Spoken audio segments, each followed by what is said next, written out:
Assalamualaikum warahmatullahi wabarakatuh. Perkenalkan, nama saya Naila Zahra dengan NPM 270110230022. Di sini saya akan menjelaskan tentang batuan metamorf. Ada tipe-tipe metamorfosa. Yang pertama ada metamorfisme kontak, yaitu terjadinya akibat kenaikan suhu dan terkait dengan intrusi batuan. Contoh dari metamorfisme kontak ada hornfels atau granovels. Yang kedua, ada metamorfisme regional, kenaikan P dan T secara bersamaan. Ini maksudnya adalah kenaikan perubahan dan temperatur secara bersama-sama. Selanjutnya melibatkan satu atau lebih episode orogenesa atau kombinasi elevasi, gradien, dan geotermal. Selanjutnya ada metamorfisme kataklastik atau kinematik. Ini terjadi karena sesar yang menyebabkan terbentuknya zona hancuran. Terus contohnya dari metamorfisme kataklastik atau kinematik yaitu granulasi, breksi sesar, itu letaknya ada di dangkal, dan milonit violet itu letaknya lebih jauh, lebih dalam dari dangkal. Selanjutnya ada boreal metamorfisme. Ini terjadi karena pembebanan, terus terjadi juga pada cekungan sedimen, dan dia low grade metamorfisme. Selanjutnya ada hidrotermal metamorfisme. Ini kaya kanfloida H2O dan melibatkan metamorfisme. Selanjutnya saya akan menjelaskan tentang tingkatan metamorfisme. Itu ada dua, ada low grade metamorfisme dan high grade metamorfisme. Low grade metamorfisme yaitu adalah temperaturnya ada 200, ini salah, 200 Celcius sampai 320 Celcius. Tekanannya ini relatif rendah dan mengandung kaya akan mineral hidrous seperti klorit, serpentinit, dan mineral lempung. Selanjutnya ada high grade metamorfisme. Ini temperaturnya lebih dari 320 derajat Celcius dan tekanannya relatif tinggi. Sebelumnya, kenapa ada tingkatan metamorfisme? Karena untuk menggambarkan kondisi tekanan dan temperatur. Selanjutnya saya akan menjelaskan tentang klasifikasi batuan metamorf berdasarkan komposisi kimia batuan asal.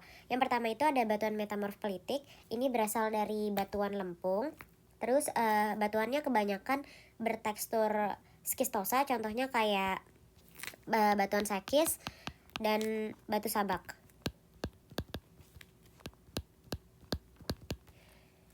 Terus di sini juga mineraloginya mengandung seperti kayak muskovit dan biotit dan lain-lain, masih banyak lagi. Terus selanjutnya ada batuan metamorf kuarsa feldspatik.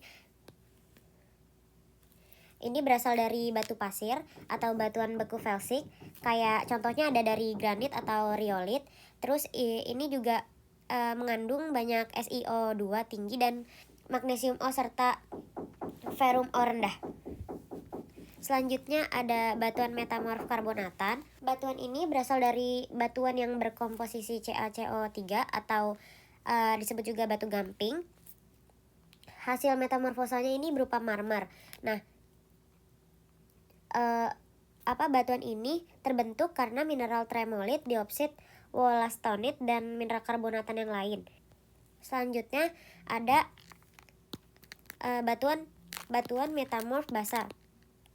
Batuan metamorf basa ini berasal dari batuan beku basa. Batuan metamorfnya disebut juga sebagai metabasit, dan batuan asalnya banyak mengandung MgO dan FeO dan CaO. Dan metamorfosanya berupa klorit, aktinolit, dan epidot. Selanjutnya ada batuan metamorf ultrabasa. Batuan metamorf ultrabasa ini berasal dari batuan beku ultrabasa. Terus batuannya hasilnya berupa serpentinit dan sering ditemui di daerah metamorf yang mengandung banyak glaukovan. Selanjutnya di sini ada tekstur dari batuan metamorf. Yang pertama ada granobalstik. Granobalstik itu terdiri dari mineral-mineral granular.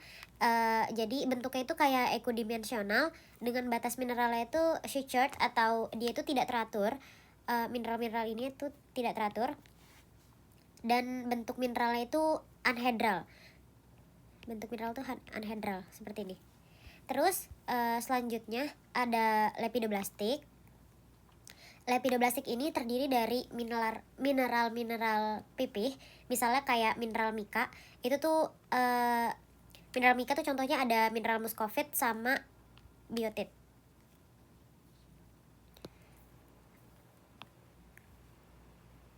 Jadi mineral ini bentuknya tuh pipih seperti ini. Selanjutnya ada nematoblastik. Nematoblastik ini terdiri dari mineral-mineral prismatik, alias bentuknya itu seperti prisma, seperti ini, seperti ini, seperti ini. Dengan mineral plagioklas, di sini tuh dia banyak mengandung plagioklas dan feldspar dan piroxen. Selanjutnya ada granulipidoblastik dan granunematoblastik. Ini artinya itu bila terdiri lebih dari satu tekstur, seperti ada campuran dari tekstur granoblastik, ada dari lepidoblastik, atau dari nematoblastik. Seperti sama juga seperti halnya dengan granunematoblastik. Selanjutnya ada komposisi mineral penyusun batuan metamorf. Di sini ada klorit. Klorit itu di temperatur dari 300 sampai kurang lebih 400 di sini. Sampai 400 di sini. Selanjutnya ada epidot. Epidot ini teksturnya lebih dari 300 sampai 500.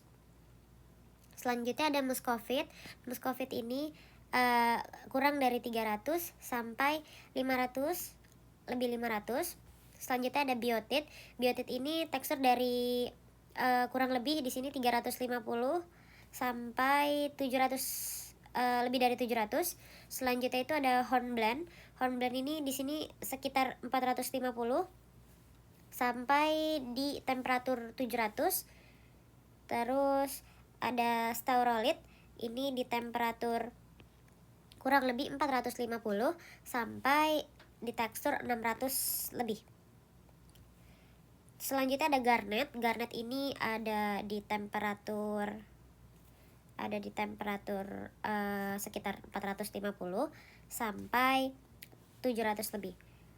Terakhir ada piroxen. Piroxen ini ada di temperatur 700 sampai sekitar 800-an. Selanjutnya di sini saya akan bahas tentang fasies metamorf, yang berarti batuan yang terkristalisasi pada temperatur dan potensial kimia H2O tertentu. Di sini saya akan bikin perubahan terus di sininya temperatur. Dimulai dari barisan pertama. Di sini di tingkatan pertama itu ada sgolit. Selanjutnya yang kedua ada phrenit. Terus dibagi lagi, tingkatan kedua di sini itu ada sekis biru. Di bawahnya ada sekis hijau. Selanjutnya di sini tuh eklogit. Di sini bagian amfibolit. Di sini selanjutnya ada dari granulit.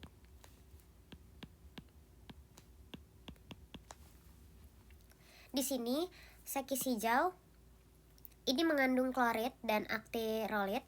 Terus di sini ada sekis biru, ini mengandung glaukopan dan lausonet. Terus di sini ada amfibolit. Amfibolit itu mengandung amfibol dan plagioklas. Selanjutnya di eklogit. Eklogit ini mengandung garnet dan piroxen. Selanjutnya di granulit. Granulit ini mengandung piroxen dan feldspar. Sekian penjelasan saya. Wassalamualaikum warahmatullahi wabarakatuh.